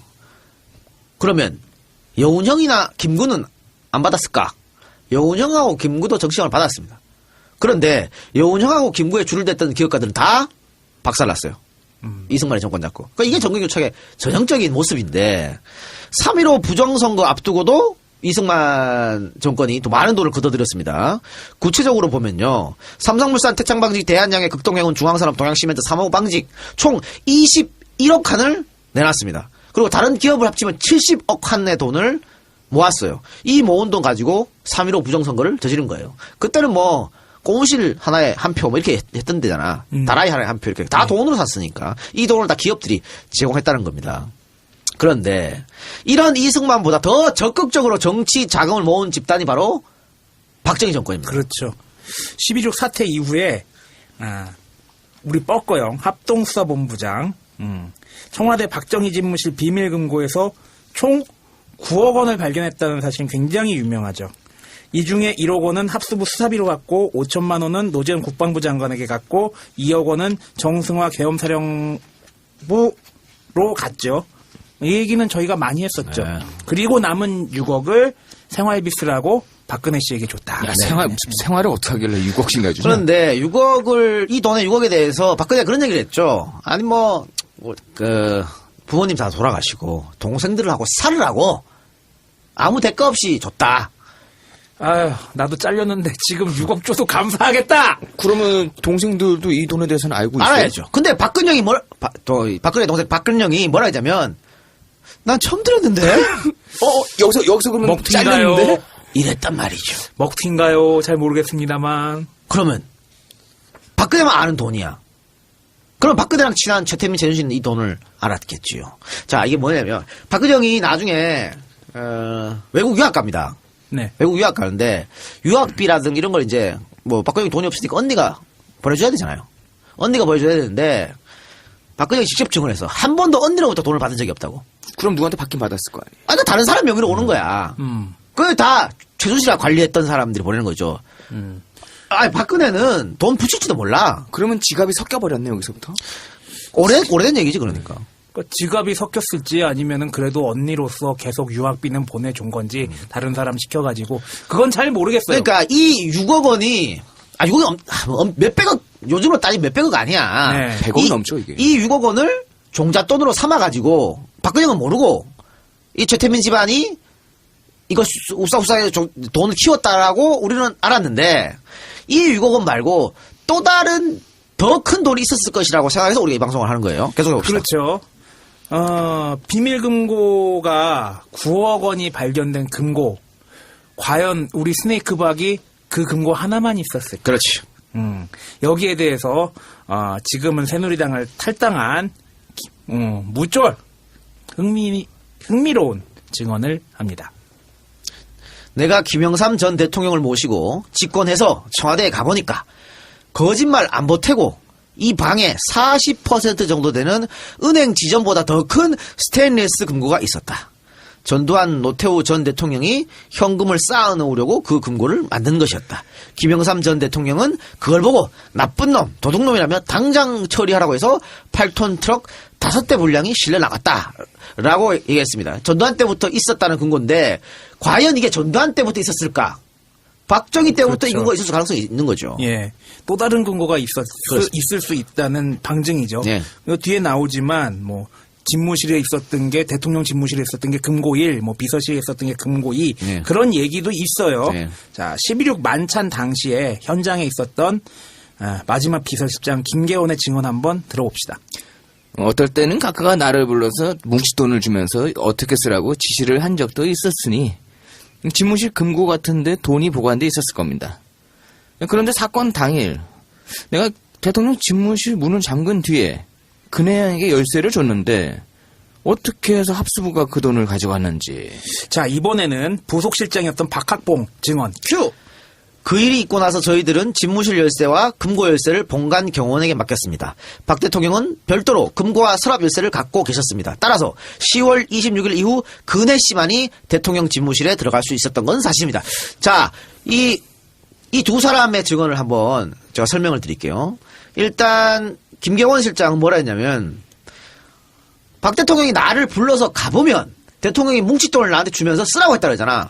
대통령이 주머니에서 꺼내지는 못했을 거 아니야. 금고를 열어가지고 그렇지. 줬겠지. 그러면 대통령 집무실에 금고가 있었다고 얘기하는 거예요. 그러면서 사건 당일은 11.6 사건 당일입니다. 사건 당일 내가 대통령 집무실을 잠근 뒤에 근혜양에게 열쇠를 줬는데 어떻게 합수부가 그 금고를 열었지? 이거잖아. 지금 근데 김경원 실장은 착각하고 있는 게 뭐냐면요. 합수부가 가져간 걸로 한 거야? 그러니까 김경원 실장은 본인은 대통령 집무실 금고를 열었다는 거잖아. 그 열쇠를 박근혜한테 줬고. 예. 그런데 합수부가 딴 금고는 그 비서실에 있는 금고야. 그렇죠. 거기서 따가지고 돈을 꺼냈단 말이에요. 금고 2. 금고 2에서. 그러니까 그걸 지금 착각하고 있는 거고요. 또 박학건 부소실장의 말은 뭐냐면 그 일이 있고 나서 11일 있고 나서 집무실 열쇠와 금고 열쇠를 경호원에게 맡겼다. 박 대통령이 따로 그거 갖고 있었고 근혜 씨만 대통령 집무실에 들어가 있었다. 박학건 부소실장은 금고 1 열쇠 박근혜만이 갖고 있는 거예요 라고 말한 겁니다. 전두환이 준 거는 금고 2야. 그렇다면은 금고 2에 있는 돈 6억과 금고 1의 열쇠를 가지고 있을 수 있다는 그렇죠. 얘기가 되는 거죠. 자, 중앙일보 1991년 5월 31일자 기사 한번 보겠습니다. 기사 제목, 박 대통령 집무실엔 비밀금고가 2개, 통치비용 연 60억. 이 기사인데 여기에도 또 다른 금고가 있다는 내용이 나와요. 자, 그렇다면은 또 다른 비밀금고, 금고 1 어디 갔을까요? 자, 10월 26일 밤 가보겠습니다. 숨진 박 대통령의 양복 주머니에서 집무실 금고 열쇠는 박근혜에게 전달됐고요. 박근혜는 금고 1의 내용물을 챙겼다고 합니다. 아, 금고 1위입니다. 박근혜 씨는 그 부분에 대해서 여지껏 확실한 언급을 안 하고 있어요. 그래서 돈의 액수가 얼마나 됐는지는 모르지 뭐. 다만 박 대통령이 금고 1에서 돈을 꺼내서 금고 2에 넣곤 했다는 증언에 비추어 볼 때 어떤 추측이 가능하겠습니까? 적지 않은 비자금이 남아있다. 아니 금고 1에서 돈을 꺼내서 금고 2에 집어넣는 거를 봤다는 증언자들 있잖아요. 근데 금고 1은 대통령 집무실에 있었고 금고 2는 부속실에 있었던 거 아니야. 그럼 보통 자기가 있는 곳에 더 많은 돈을 갖다 놓죠. 그렇죠. 꺼내서 그러면 버커가 발견한 9억 그거보다 훨씬 많은 돈이 금고 1에 있었다고 우리가 추측할 수 있잖아. 곳간하고 쌀통하고의 아니, 차이가 상식적으로 되겠죠. 그렇지. 자, 청와대 1층과 2층에 있던 2개의 금고. 박정희 대통령의 정치 자금에 관한 비밀스러운 사연이 수표처럼 현금 따발 뭉치처럼 차곡차곡 쌓여있던 곳입니다. 자, 재미 언론인 안치홍 씨 저희 팟캐스트에 자주 등장합니다. 비슷한 얘기를 했다고 전해집니다. 스위스 계좌 정보는 박 대통령이 직접 관리했을 것이 유력하고 관련 서류는 대통령 집무실 금고 A 1입니다. 1 보관됐을 가능성이 크므로 이 열쇠가 박근혜에게 최종 전달이 된 만큼 박 후보는 스위스 계좌에 대해 진실을 국민 앞에 밝혀야 될 책임이 있다. 대통령 집무실 서류 비품은 국가 소유이지 사유재산이 아닌데 박정희 사후에 금고 A의 소장품 및 재산에 대해 함구하고 있는 것은 이중행보이다. 여기서 안치홍 씨가 말한 금고 A가 우리가 말하는 금고 1이에요. 안치홍이 박정희의 스위스 비밀 계좌를 언급했습니다. 그런데 요 얘기는 김계원 비서실장도 확인한 사실입니다. 1990년 동아일보와의 인터뷰에서 김계원은 박정희 정치자금의 스위스은행 보관설에 대해서 이렇게 증언합니다. 어떤 나라나 국가원수가 비밀을 유지해야 되는 정치자금을 이 해외은행에 입금해 놓는 것은 있을 일은 아닙니까? 뭐 어떤 때 날 불러서 가면 임자 누가 왔다 가면서 돈을 넣고 갔는데 어떻게 하지? 하시면서 저한테 줬어요. 그 제가 카카 정치 자금으로 쓰시죠? 라고 말씀을 드리면 내가 쓸 돈 있으니 필요한 부서로 보내도록 해. 이렇게 말씀하셨습니다. 언젠가는 스위스 은행에서 발행했던 150만 달러짜리 수표를 주면서 원호처로 보내라고 한 일도 기억이 납니다. 이렇게 얘기했습니다. 또 조갑제 얘기도 한번 들어보죠. 예. 박 대통령이 비서실장을 통해서 받은 정치자금은 한 해에 60억에서 100억 정도였다. 박 대통령은 비서실장으로부터 수표가 든 봉투를 건네받으면 일단 집무실 금고에 넣어두었다가 매월 초 정기적으로 김계원 실장에게 일정한 액수를 주어 쓰도록 했다. 비서실장 금고에는 늘 1억, 2억 원의 잔고가 유지되도록 했는데 그러니까 조갑지도 말합니다. 대통령 집무실에서 꺼내가지고 대통령 비서실 금고에 넣어놓으라고 돈을 줬다고. 그게 보통 1억, 2억이었는데 11.6 직전에 왜 9억 5천이나 되는 돈이 있었냐. 그 이유를 조갑자가 이렇게 말합니다. 박 대통령은 11.6 사건 며칠 전에 약 4억 원의 돈을 김 비서실장에게 건네주었다. 원래는 10월 초에 줘야 하는데 추석이 겹쳐서 그랬는지 돈이 늦게 들어와 그랬는지 월말에 2달분을 준 것이었다. 나머지 약 4억 원은 비서실장 몫이었다.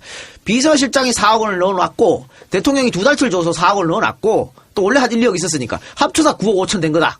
라고 얘기를 하는 거예요. 요 장면이 궁금하신 분들은 영화 그때 그 사람들의 요 장면이 매우 비슷하게 묘사가 되어 있습니다. 그러면 박 대통령이 한꺼번에 4억 여러분 생각해보세요. 지금 4억도요 5만 원짜리로 존나게 많아요. 그럼 크잖아 부피가. 세다가 뒤져. 야 세다가 뒤져봤으면 좋겠다. 야. 그러니까 옛날 4억이면 수표 한 장으로 주진 않았을 테고 한 장으로 줬을까? 수표도 여러 개겠지. 그러니까 10,000원짜리로 줬을 가능성이 높지. 10,000원짜리는 아닐 것 아니야, 같고요. 이거 수표인데 이제 수표도 어떻게든 분할을 시켜서 쓸 수 있게 해줘야 될 거 왜 아니야. 10,000원짜리 얘기 왜 했냐면은 5만원짜리도 많은데 10,000원짜리면 더 많을 거다. 그러면 당연히 금고 2보다 금고 1이 더 커야 된다는 사실이에요. 예. 그러면서 계속 조갑제는 말합니다. 11.6 이후에는 집무실을 봉인해버렸고 공식 조사가 이뤄지기 전에 이 방에 들어간 것은 박근혜가 처음이다. 금고 1이 있는 방에 박근혜만 들어갔다는 얘기예요. 문제는 박근혜가 가져간 대통령의 용돈이 어느 정도이냐 하는 것이다. 대통령의 용돈을 서민의 용돈과 같은 수치 감각으로 가늠할 수는 없을 것이다. 당시 박 대통령은 들어온 정치자금 가운데 약 4억 원을 떼어서 비서실장 금고로 보낸 뒤였고 추석을 지낸 지 20여일쯤 지난 시점이었으므로 큰 돈이 머물러 있지는 않았을 것이라고 보는 이들이 많았다. 이건 조갑제 추측이고 박 대통령은 이 금고를 정치자금을 보관해두고 부하들에게 분배해주는 공간으로 이용하였으므로 시점에 따라 잔고는 크게 차이가 났을 것이다. 박 대통령의 집무실 금고의 돈은 그 과다에 관계없이 국가 소유가 되었어야 했다. 그 돈과 집무실의 서류들이 박근혜 씨에 의해 반출된 것은 앞으로 논란의 대상이 될 수 있다. 라고 2003년에 얘기했습니다. 2012년 대선 때도 이 얘기가 한 번 더 나왔죠. 그러면 조갑제는 확신하고 이 얘기를 하고 있네. 금고원에서 박근혜가 돈과 서류를 꺼내갔다라고. 다시 말씀드리면 2012년에 스위스 계좌 얘기가 한 번 더 나왔었고요. 스위스 계좌 얘기는요. 박정희 죽고 나서 계속 나왔어요. 예, 그거 가지고 사기친 사람도 있더구만. 자, 김기현 비서실장도 이를 뒷받침하는 증언을 했습니다. 그 9억 5천만 원은 비서실에서 관리하던 돈이었고 박 대통령이 관리하던 돈을 따로 있었습니다. 이 차지철도 별도로 돈을 많이 만졌습니다. 자, 이런 증언들을 종합해 보면요. 청와대는 큰 금고와 작은 금고, 이렇게 비밀 금고가 두 개 존재했고요. 큰 금고에서 작은 금고로 수시로 돈을 옮겼다는 것을 알 수가 있습니다. 작은 금고에서 9억 원이 나왔다면 큰 금고에선 얼마나 돈이 있었을까요? 가늠하기 쉽지 않죠. 그러니까 비유하면은 이제 체크카드 쓰는 통장이 하나 있고 거기에 돈을 내는 통장이 있는데 아무래도 체크카드 쓰는 통장에는 돈이 적게 남았을 것이고 큰 금고에 있는 돈에서 나가려면 거기에는 엄청난 돈이 있어야겠죠. 그러니까 자, 이거 6억 원을 박근혜가 받은 6억 원, 이 6억 원을 정부 세출 대비로 계산해보면 얼마가 되냐면 79년에 10원이 현재 가치로 350.45원 정도 했다고 해요. 80년은 260.43원. 80년을 기준으로 현재 가치로 한 사람은 6억 원은 160억이 넘는 돈이 됩니다. 어마어마한 액수가 되는 거죠. 그럼 금고원에는 현재 가치로 따졌을 때 얼마나 될까요? 본진이잖아. 최태민 아들이 1조쯤 있었어요라고 아버지 거기 세상에. 이제 금고에 네. 딱 이게 맞아 떨어지는 거 아닐까요? 그러면 추측컨대 금고 원에 있던 거를 그대로 이렇게 실어가지고 역삼동으로 이렇게 추측이죠? 추측이죠. 네. 네. 자, 박정희가 모은 그 수많은 정치 자금이 어디로 갔을까요? 스위스 비밀 계좌로 갔을까요? 스위스 비밀 계좌로 넣어놨다가 글쎄요. 그래 우리 추측이니까 모르겠어요. 뭐 우리가 뭘 알아? 박근혜는 알지. 열쇠를 가져간 박근혜. 자, 이에 대해 박근혜가 공식으로 밝힌 것은 두 번 있습니다. 첫 번째는 1990년 월간 조선과의 인터뷰에서였고요. 두 번째는 2007년 이명박하고 세게 붙었을 때였습니다. 자, 박근혜가 월간 조선과의 인터뷰에서 금고원에서 나온 내용물에 대해 뭐라고 하는지 한번 봅시다. 금고에는 서류와 편지가 들어있었고요. 아버님이 개인적으로 쓰실 용돈도 있었습니다. 액수는 많지 않았습니다. 야, 이 많지 않았다는 요게 서류와 편지 있었고, 서류는 또 뭔지 모르지 뭐. 무기명 체크 되는 것도 있을 수도 있잖아. 근데 돈은 있었는데 많지 않았다라고 했는데 2007년 박근혜가 한나라당 경선에 나섰을 때 박근혜의 해명이 바뀌어요. 뭐라 바뀌었나? 문제의 그 금고는 열쇠로 여는 것이 아니라 손으로 쉽게 열 수 있는 것이었고, 내용물도 서류들이었으며 귀중품은 전혀 없었습니다. 확 말을 바꿨어요. 에? 왜? 이제 지가 대통령이 돼야 되는데 이 금고원의 내용물은 박근혜만 알잖아. 그치. 내가 모른다가 모르는 거야. 그러니까 처음에는 돈이 있었다 말았다가 나중에는 귀중품 전혀 없었다고 말을 바꿨고요. 또 금고는 열쇠로 여는 게 아니라 손으로 여는 거래. 님이 금고가 손으로 그냥 여는 금고가 어디 있냐? 책상 서랍이냐? 그냥 열게? 아니 영화 미션 임파서블 이런 데 보면 지문 찍고 눈깔 찍고 막 금고가 아니지. 그 말이 돼 그게? 응? 자, 박근혜가 이 금고가 열쇠로 여는 것이 아니라 그랬는데요. 한번 봅시다. 그때 혹시 전자식 도어락이 있어? 띠띠띠 이건? 있었나? 그 왜 호텔 가면 있는 그건 있나? 띠리리 그거. 이분이 호텔 많이 다니셔가지고 비밀번호 699 했나? 699 야, 이 새끼야! 아니, 그럴 수도 있잖아. 자, 박정희가 사망할 당시 양복 주머니에 남은 유류품 있었을 거 아니에요? 껌이 있었습니다. 박정희가 이때 이제 담배 끊으려고 껌을 막 씹었거든. 껌이 있었고, 시계가 있었고요. 또 지갑, 손수건, 또 열쇠가 발견됐어요. 자, 이 열쇠는 뭘까요? 집구석 들어갈 때 현관문 따려고 그 열쇠일까요? 청와대 열쇠. 청와대에 뭐 열쇠가 있어. 씨. 이게 뭐 자전거 타려고 그러는데 자전거 누가 세배갈까봐 이렇게 청와대 자전거 훔쳐가면은 진짜 자전거 도둑 역대 최고의 도둑이다 진짜. 아니면 자동차 열쇠야? 자기가 기가 의자 안 막히지, 하잖아. 자기가 왜 필요해?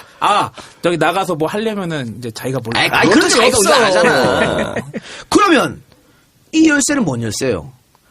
100% 이거는 금고 열쇠예요. 끼테크당. 당연한 겁니다. 예전 금고는 어떻게 되어 있냐면요. 그 다이얼로 돌리고 나서 열쇠를 꽂아가 돌려야 열리는 게 금고야. 네, 맞아요. 이 100% 금고 열쇠입니다, 이거는. 자, 박학봉 부속실장도 이를 뒷받침하는, 제 주장을 뒷받침하는 증언을 합니다. 대통령이 퇴근하시면 집무실 출입문 열쇠는 부속실에서 보관했습니다. 박 대통령은 이와는 별도로 금고와 서랍 열쇠를 갖고 계셨습니다. 자, 봤지요? 박정희가 퇴근하면 부속실장이 그 대통령 집무실의 문을 잠궈, 예. 그리고 안에 있는 금고 열쇠는 박정희가 갖고 가. 예. 너무나 당연한 거 아니에요? 맞아요. 자, 그럼 박정희가 죽었어. 그러면은 부속실이든 씨발 경호실이든 그 박정희 집무실 문을 따뒀겠지. 그렇죠. 그 안에 금고 열쇠는 유류품은 누가 가져갔을까? 박근혜가 갖고 갔잖아. 이 너무나 당연한 거예요. 근데 자꾸 돈이 없었다 그러고 말이야. 아니, 돈이 있었는지 없었는지는 박근혜만 그러니까. 알잖아요. 자, 2007년 경선 당시 이명박 캠프에 차명진, 진수희. 추억의 이름이다. 이거 오랜만에 듣네요. 차명진, 진수희 이런 사람들이 이 금고에 대해서 박근혜를 세게 몰아붙였습니다. 다시 말합니다만 박근혜의 비밀은 2007년 이명박 캠프가 가장 많이 알고 있어요. 그러니까 당연히 이 비밀국은 알고 있겠지. 당시에 이명박 캠프에서 박근혜 캠프한테 뭐라고 했냐면 박정희 전 대통령의 서거 당시 집무실에 있었던 금고의 내용물을 박근혜 후보가 챙겼다고 했는데 여기에 있던 돈은 어디에 사용됐나? 또 다른 청와대 금고의 돈도 박근혜 후보가 챙겼나? 그 금고에는 얼마의 액수가 들어있었고 그 돈도 생계비 용도로 사용했나? 캠프에서 기본빵으로 금고가 2개란 걸 알았네. 알고 있죠? 자, 네 금고 2에서 발견한 6억 원을 생계비로 썼다 그랬지? 그러면 금고 1에서 발견한 돈은 그것도 생계비로 썼니? 라고 물어본 거예요. 하하. 생계가 어려워서 그래. 자, 뭔가 있을 것 같은 예감이 들지 않습니까? 뒷이야기는 광고 듣고 와서 하겠습니다. 1년 만에 맞아 들어가요. 그럼 1년에 50억 정도 했다는 것은 이거는 뭐 정설로 봐야 되는 거야. 다시 말해 1년에 추석과 연말 2차례씩 정기적으로 정치 자금을 헌납받아왔고 이 규모는 최소 10억에서 최고 60억 정도 된다는 이야기입니다. 재벌들로부터 정기적으로 이 정도 금액을 받았으니까 비정기적으로 부정기적으로 받는 금액과 합치면 박정희의 비밀 자금은 우리의 상상을 초월하는 금액이 될 것입니다. 당연한 거 아닌가요? 1년에 꼭 2번만 받았을까? 그렇죠. 아니지. 어버이날에는 우리 모든 국민의 어버이신 박정희 대통령 각하 또 드릴 수 있고. 청와대에 기업들이 오면 빈손으로 오겠어요? 우리는 누가 씨발 우리 집에 놀러 왔는데 빈손으로 오면 욕해. 그렇잖아. 빈손으로. 씨발 장갑이라도 끼고 오지 빈손으로 왔어. 씨발. 이러면서 욕하잖아. 내가 저 새끼 집 들일 때 돈을 들고 갔든가 안 들고 다든가. 그래, 다 욕하잖아, 이렇게. 다 욕하는데, 청와대에 뭘 들고 갔겠지. 그러면 당연히 이 정기적 말고 비정기적하고 합치면 우리가 상상할 수 없는 금액이 나온 거예요. 그리고 지금 여기 내용물에 그 박정희 대통령의 정치자금 이 항목에 빠진 게 있잖아. 대행사할 때 금액들 봉투 넣어가지고 드려야 될 거 아니야. 아가씨들. 이 비용 항목에 안 잡혀있잖아요. 계정에. 그 비용은 뭐 껌값이지 뭐. 그 비용은 뭐. 어쨌든 잘 드리지 않았을까? 박정희가 뭐 우리 방송들은 다 알 겁니다. 박정희 용인술 분할 통치 디바이드 앤 룰이라고. 이 디바이드 앤 룰은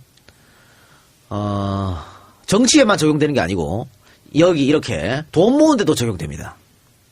그러니까 박정희는 김정념 라인을 통해 정치 자금을 모금했을 뿐만 아니라 4인 체제, 특히 김성곤 계좌에서 박정희한테 줬다, 기시 노부스키한테 줬다 그랬잖아. 네.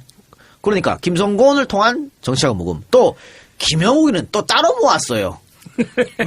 박종규 나름대로 또 따로 모았어. 아싸 부드러운 새끼들. 이우락 나름으로 또 모았어요.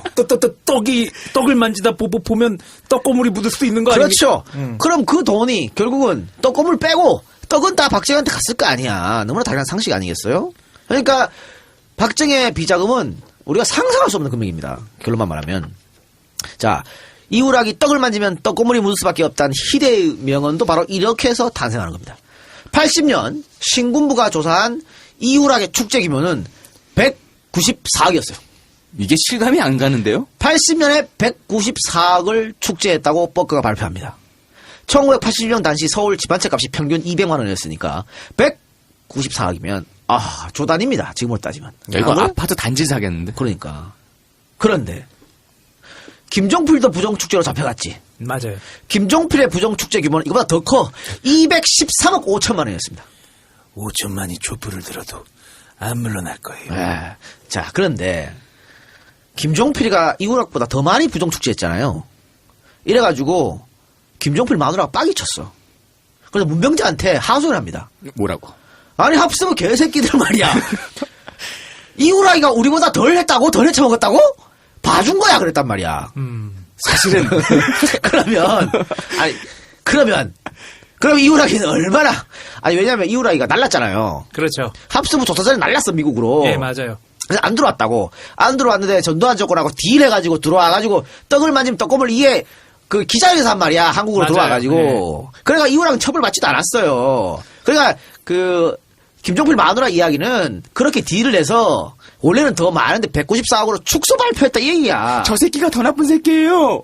이 얘기 아니야. 그러면 자 그런데 194억이라 치자. 씨발 그냥 합수 발표 194억 치자고. 근데 떡고물이 194억이면 떡은 얼마냐 떡은. 인절미 먹을 때 인절미를 먹으려고 딱 집으면 손에 떡고물이 붙잖아. 묻지. 그게 194억이야. 194억이야. 그럼 떡은 얼마겠냐고 떡은. 에? 여러분 상상을 할 수 없네요. 이 돈이 어디 갔을까요? 근데 박정희 죽고 나서. 자 여기다가 신군부가 조사한 194억에는요 이우락이 국외로 빼돌린 돈은 쏙 빠졌어요. 국내 축제한 돈만 194억이야. 국외로 빼돌린 이우락이가 국외에 빼돌린 그 많은 돈 없어요. 자 문명자의 증언을 들어봅시다. 이우락이 모금한 자금은 대통령 개인 용도로 스위스 은행 비밀구자에 예치됐다. 이우락 외에 다른 측근들도 대통령에게 돈을 제공했다. 박정희는 그 돈의 일부를 청와대 대통령 집무실 책상 뒤에 금고에 보관했다. 박정희의 스위스 은행 비밀구자가 실제로 존재했다는 사실은 프레이저 위원회가 찾아낸 은행 기록과 이동훈의 청문회 증언, 이동훈은 이우락의 아들입니다. 청와대 고위 측근의 증언들에 의해 명백히 확인됐다. 이동훈은 프레이저 청문회 증언에서 스위스 은행에 있는 돈을 비록 아버지가 관리했지만 그 돈은 아버지의 돈이 아니고 박 대통령이 사용하기 위한 정치 자금이었다고 밝혔다.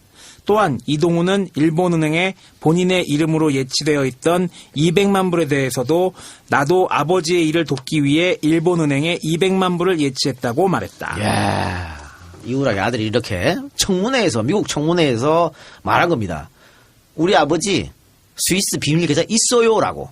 그러면서 그거는요 근데 박정희 거예요라고 얘기했다는 거예요. 그 문병자도 지금 증언이 집무실 뒤에 금고 있었다고 하잖아요. 네. 자, 문명자는 정말 대단한 여자입니다. 대단한 이런 기자가 없어요. 네. 정말 대한민국 역사상 최고의 기자다. 근데 물론 문명자가 1970년대 80년대 이런 기사 쓰면 다 음모론이라 그랬어.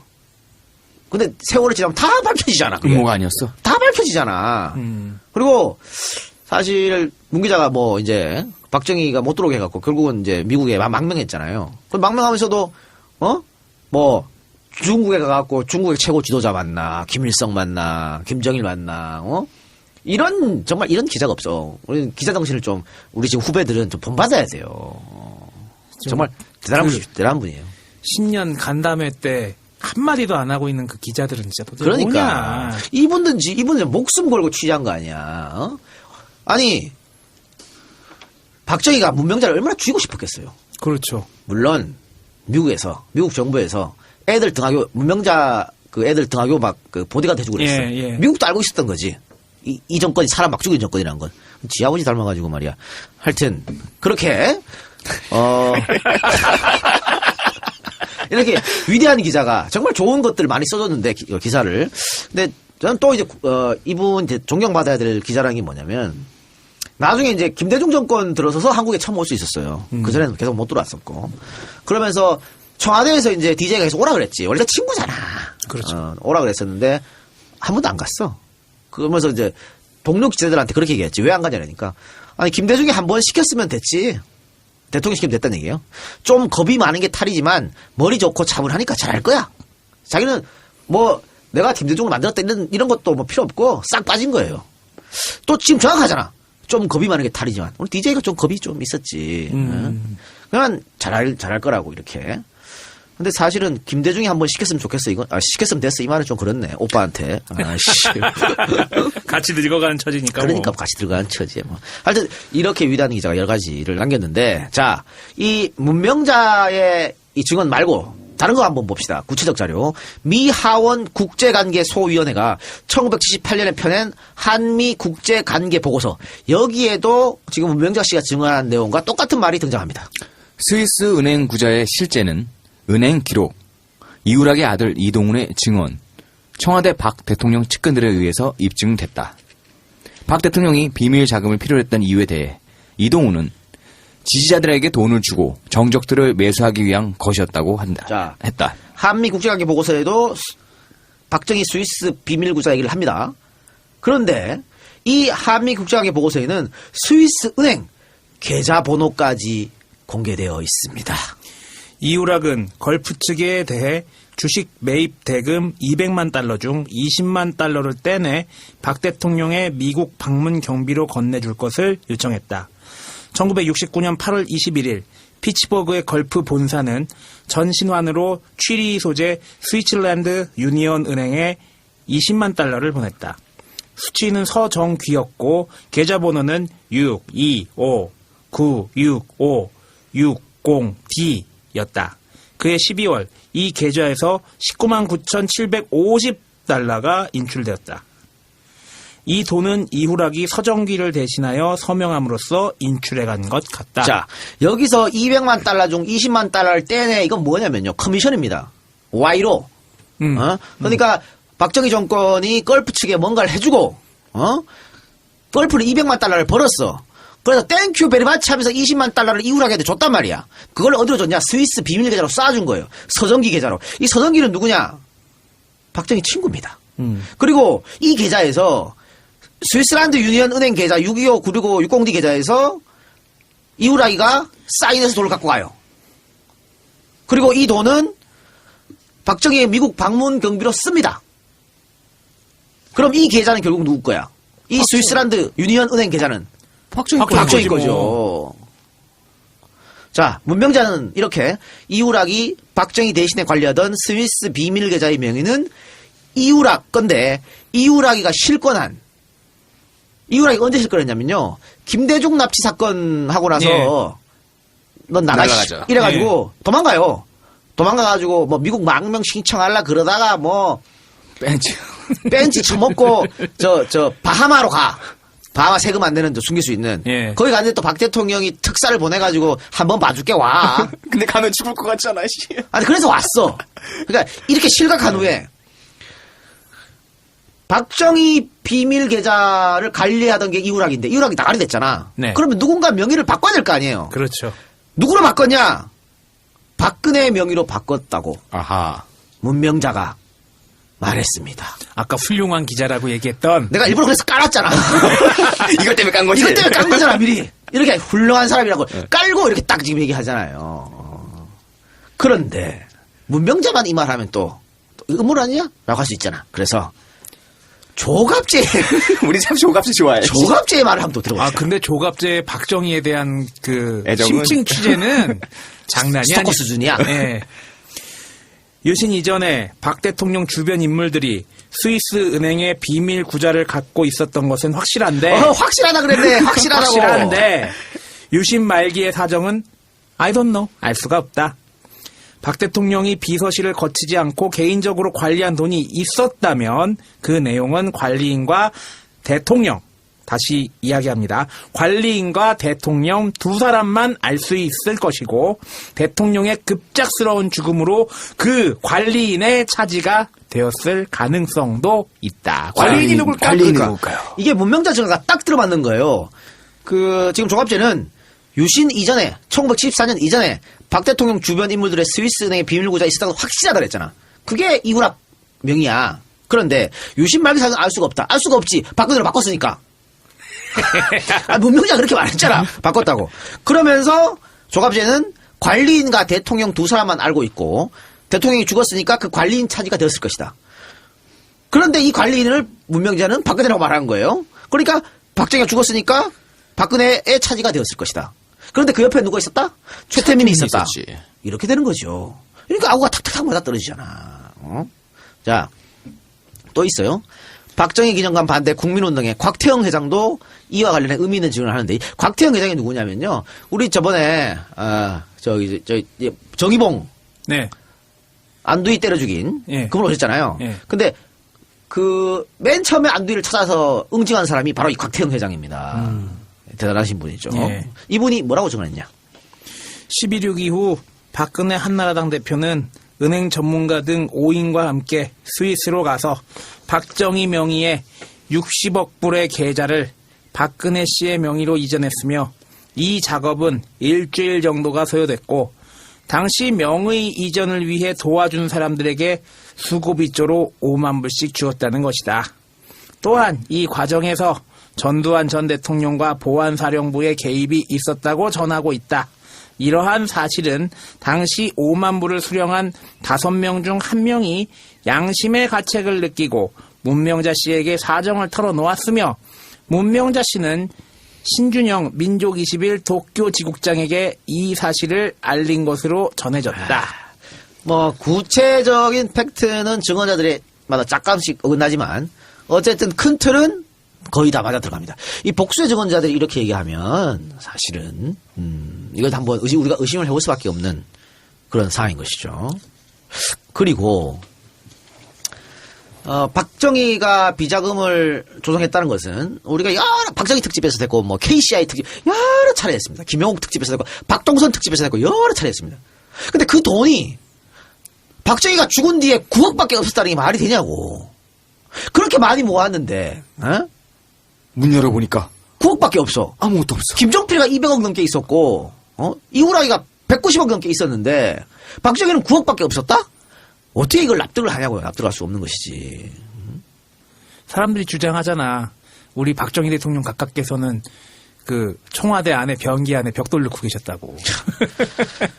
그런데 박동선 얘기했지만 박동선도 스위스 비밀 계좌에서 돈을 인출받은 자료가 남아 있습니다. 19만 달러. 19만 달러를 스위스 찌리 소재 BAGFI 이거 어떻게 읽어야 돼? 모르겠다. 이 은행으로부터 미국 볼티모어 에커터블 트러스트 계좌로 19만 달러를 송금받았어요. 이게 기록이 남아 있어요. 아, 이체한 내력이. 근데 박동선이 이 19만 달러는 누구로부터 받았냐면 박정희 정권으로부터 받은 돈이에요. 박동선이 로비하고 이런 대가로 받은 예. 돈이라고 이 19만 예. 달러가. 예. 그러면 국가에서 줄라 그러면 정상 루트로 줘야 되지. 그렇죠. 스위스 비밀 계좌에서 왜 돈을 19만 달러를 박동선 계좌로 주냐 말이야. 에? 뭔가 그렇죠. 찝찝하니까. 그러니까. 그러면 이 계좌도 역시 모르지 뭐. 박정희 계좌인지 이우락 계좌인지. 하여튼 왜냐면 여기 1972년에 이 돈을 받았다 그랬으니까 1972년이면 이우락이 아직 실권하기 전이잖아요. 네. 그럼 이우락 계좌일 수가 있는 거지. 근데 뭐 이우락 계좌는 박정희 계좌니까. 이우락이 지가 지 마음대로 어이 동선아 19만 달러 받아. 미쳤나? 지도 라고 가지고? 했다가는 총 맞아 죽지. 뒷방맹이 맞으려고? 그래서 이렇게 여러 군데에서 박정희 비밀 스위스 계좌는 있다고 봐야 되는 게 정설이에요. 응? 그러면 자 박정희 대통령의 비밀금고 1, 2에서는 뭐 9억 원이라는 명확한 돈이 나왔으니까 비밀금고 1에서 만약에 돈이 없었다면 이 스위스 비밀 계좌에 서류가 있을 수 있는 거지. 그렇지 않아요? 그렇죠. 충분히 가능한 거잖아. 네. 그리고 최태민이가 이 돈을 가지고 종잣돈을 삼아가지고 최순실 등하고 나눠 처먹은 거. 이렇게밖에 볼 수 없는 거지. 아니면 어디서 최태민이 그 많은 돈을 만졌을까? 아니 불광동 살 때는 전화기도 없어가지고 전화기도 없어 어렵게 살던 살았는데. 사람이 그냥 뭐 대기업부터 삥 뜯어가지고 삥 뜯어봐야 지금 보세요. 지금 미르재단 K스포츠 삥 뜯은 게 850억이잖아. 그렇죠. 지금은 이거는 우리가 말한 비밀금고 A1은 850억 수준이 아니에요. 그때 당시 조단이야. 거기에다가 지금 우리 오늘 에피소드에서는 기업에서 뭐 받았다는 얘기만 했는데 그 전에 봅시다. 베트남전 있었죠. 한일협정 있었죠. 만약에 그때부터 돈을 축적했다면 이건 국가 대 국가의 돈이란 말이에요. 기업에서 뭐 받은 돈의 차원이 아니란 말이야. 그랬으면은 꼴랑 9억 원 나왔다?